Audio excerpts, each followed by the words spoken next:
कई लोग हमसे पूछते हैं कि पत्नी तो साथ रहना चाहती है लेकिन जो पति है वो तलाक लेना चाहता है, तो ऐसे में 2024 में कोर्ट जो है वो क्या फैसला देगी। ये हालांकि बहुत ही इम्पोर्टेंट और बहुत ही अच्छा क्वेश्चन है, लेकिन ये केस टू केस अलग अलग फैक्टर्स और अलग अलग चीज़ों पे डिपेंड करता है। लेकिन आज की वीडियो में मैं कुछ मेन आपको पॉइंट्स बताऊंगी जिनके ऊपर कोर्ट ध्यान देती है और जिसके बेसिस पे कोर्ट ये डिसाइड करती है कि क्या फैसला देना है और जिसके बेस पे कोर्ट अपना फैसला डिसाइड करती है। तो आज की वीडियो में मैं आपको बताऊंगी कुछ ऐसे तरीके जो कोर्ट कंसीडर करती है, जिनको ध्यान में रखते हुए कोर्ट अपना फैसला सुनाती है। जैसे कि आपके केस की सिचुएशन क्या है, या फिर आपने केस में क्या क्या एविडेंसेस दिए हैं, क्या क्या प्रूफ्स दिए हैं, या फिर आपने प्रेजेंट कैसे किया है अपने केस को, केस में क्या क्या प्ली ली है, क्या क्या डिफेंस लिए हैं, किस तरीके से आपने अपनी केस की प्रेजेंटेशन की है। तो इन सब फैक्टर्स पे कोर्ट डिसाइड करती है। तो एक एक करके ये सारे पॉइंट्स हम आज की वीडियो में जानेंगे, तो शुरू से एंड तक इस वीडियो को ज़रूर देखें। तो फ्रेंड्स, मैं हूँ एडवोकेट ज्योति और आप देख रहे हैं हमारा चैनल लीगल स्टोर हाउस।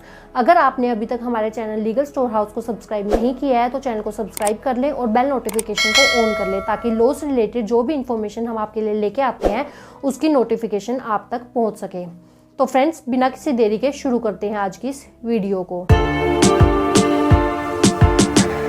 तो फ्रेंड्स, 3 पॉइंट्स है जो कोर्ट कंसीडर करती है। सबसे पहला तो सिचुएशन क्या है, दूसरा कि एविडेंसेस क्या दिए हैं, और तीसरा प्रेजेंटेशन।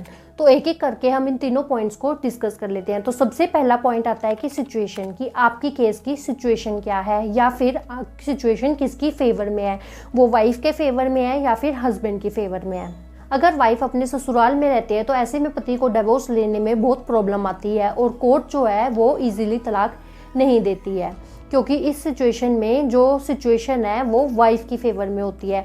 या फिर अगर चाइल्ड कस्टडी है और वो चाइल्ड कस्टडी माँ के पास है, मदर के पास है, और उसने रेजिडेंशियल राइट्स लिए हुए हैं, तो ऐसे केस में भी सिचुएशन जो है वो वाइफ की फेवर में होती है और पति को इजीली तलाक नहीं मिलता है। और वहीं अगर पत्नी अपने ससुराल में नहीं रह रही है, वो घर छोड़ के जा चुकी है, अपने मायके में रह रही है, या फिर उनके कोई बच्चे नहीं हैं, तो ऐसे सिचुएशन में पति को तलाक इजीली मिल जाता है। क्योंकि अगर चाइल्ड कस्टडी की भी बात है, अगर बच्चे भी हैं, तो कोर्ट बच्चों के बारे में भी ध्यान रखती है और उसी बेसिस पे अपना फैसला सुनाती है। और ऐसी सिचुएशन में हो सकता है कि कोर्ट आपको तलाक ना दे।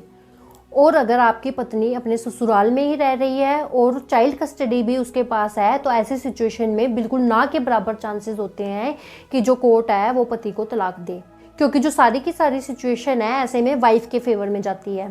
अब सेकंड आता है एविडेंस, कि आप अपने केस में क्या क्या एविडेंसेस देते हैं। अगर आप अपनी बात को कोर्ट में प्रूव कर पाते हैं तो तलाक आपको मिल जाएगा, लेकिन अगर आप प्रूफ नहीं कर पाते हैं तो आपको तलाक लेने में थोड़ी मुश्किल हो सकती है। जैसे कि आपके पास अगर अपनी वाइफ की एडल्ट्री का प्रूफ है, या फिर क्रुएल्टी का प्रूफ है, या फिर अगर आपकी वाइफ बार बार आपको अपने माँ बाप से अलग रहने को कहती है और उसका आपके पास कोई प्रूफ है, तो आपको तलाक आसानी से मिल जाएगा। लेकिन अगर आप अपनी बात को प्रूफ नहीं कर पाते हैं तो ऐसे में आपको तलाक लेने में काफ़ी दिक्कत हो सकती है। लेकिन यहाँ पे जो सिचुएशन है और जो एविडेंस है, ये दोनों चीज़ें साथ साथ चलती है। कोर्ट इन दोनों चीज़ों पर गौर करती है। कई बार जो सिचुएशन है वो एविडेंस पर भारी पड़ जाती है और कई बार जो एविडेंस है वो सिचुएशन के ऊपर भारी पड़ जाता है। तो ऐसे में अगर सिचुएशन वाइफ की फेवर में है तो आपको तलाक लेने में बहुत दिक्कत हो सकती है।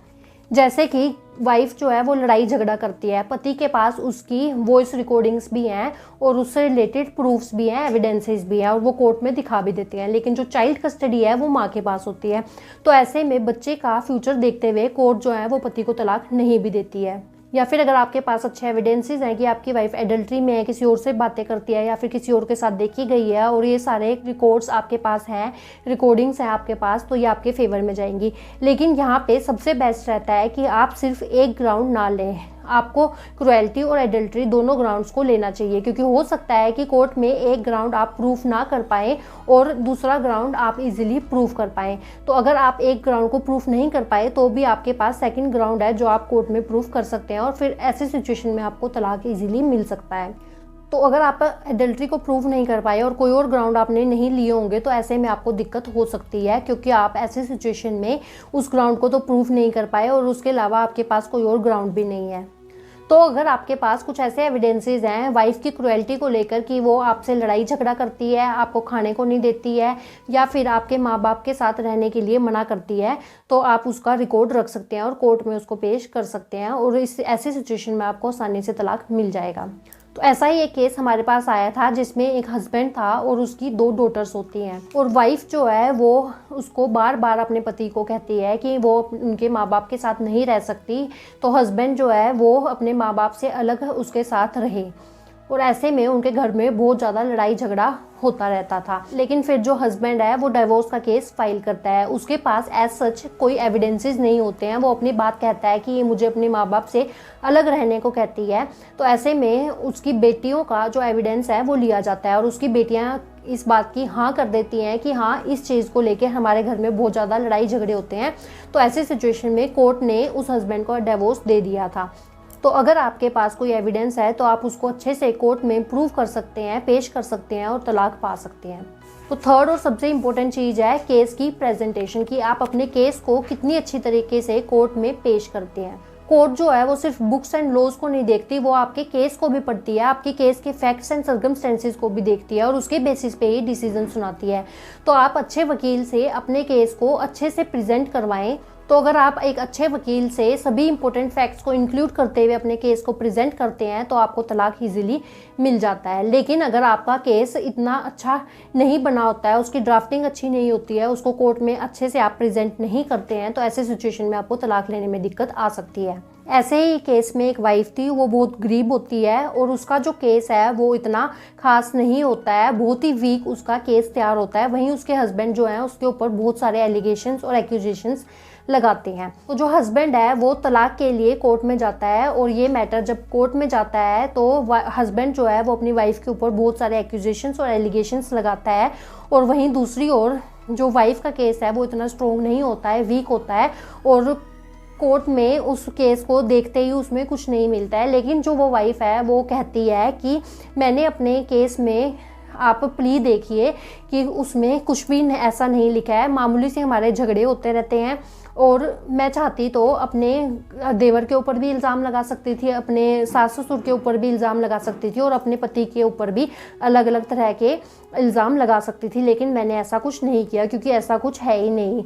तो हमारे सिर्फ नॉर्मल छोटे मोटे झगड़े हैं, लेकिन जो मेरा पति है वो अपनी माँ के बहकावे में आके और वो दूसरी शादी करना चाहता है किसी और के साथ, इसलिए वो मुझसे तलाक चाहता है। और वहीं मैं एक गरीब परिवार से हूँ और मैं अपने माँ बाप के साथ जाके नहीं रह सकती। ऐसा अगर मैं अपने माँ बाप के साथ जाके रहने लगी तो मैं उनके ऊपर सिर्फ एक बोझ होंगी और मेरे भाई भाभी के साथ भी मेरी वहाँ पे नहीं बनेगी। तो इसीलिए मैंने रेजिडेंशियल राइट्स के लिए भी कोर्ट में एप्लीकेशन दी है। तो इस केस में जो कोर्ट है वो सारे केस के फैक्ट्स को और सर्कमस्टेंसेस को देखते हुए पति को तलाक नहीं देती है। तो जो केस की प्रेजेंटेशन है वो एक बहुत ही इंपॉर्टेंट रोल प्ले करती है आपके तलाक के केस में। अगर आपने एक अच्छा केस प्रेजेंट किया है, अच्छा केस तैयार किया है, तो आपको आसानी से तलाक मिल सकता है। तो इसके लिए ज़रूरी नहीं है कि आपको झूठे झूठे एक्यूजेशंस लगाने हैं या फिर आपको कुछ भी इल्ज़ाम लगाने हैं, तो आप सच को भी अच्छी तरीके से प्रेजेंट कर सकते हैं। तो ज़रूरी नहीं है कि इसके लिए आपको झूठ का ही सहारा लेना होगा। तो ये 3 चीज़ें हैं जिनके बेसिस पर कोर्ट डिसाइड करती है कि तलाक पति को देना है या फिर नहीं देना है। तो जो कोर्ट है वो सिचुएशन भी देखती है कि पत्नी जो है वो ससुराल में रह रही है या फिर अपने मायके में रह रही है या फिर उनका कोई बच्चा है, और अगर बच्चा है तो उसकी कस्टडी किसके पास है। इसके साथ साथ कोर्ट एविडेंसेस भी देखती है कि आप जो अपनी बात कह रहे हैं उसको कोर्ट में साबित कर पाए हैं कि नहीं, और आप उसका सबूत कोर्ट में पेश कर पाए हैं या नहीं। अगर आपके पास अच्छे एविडेंसेस हैं तो जो डिसीजन है वो आपके फेवर में ही होगा।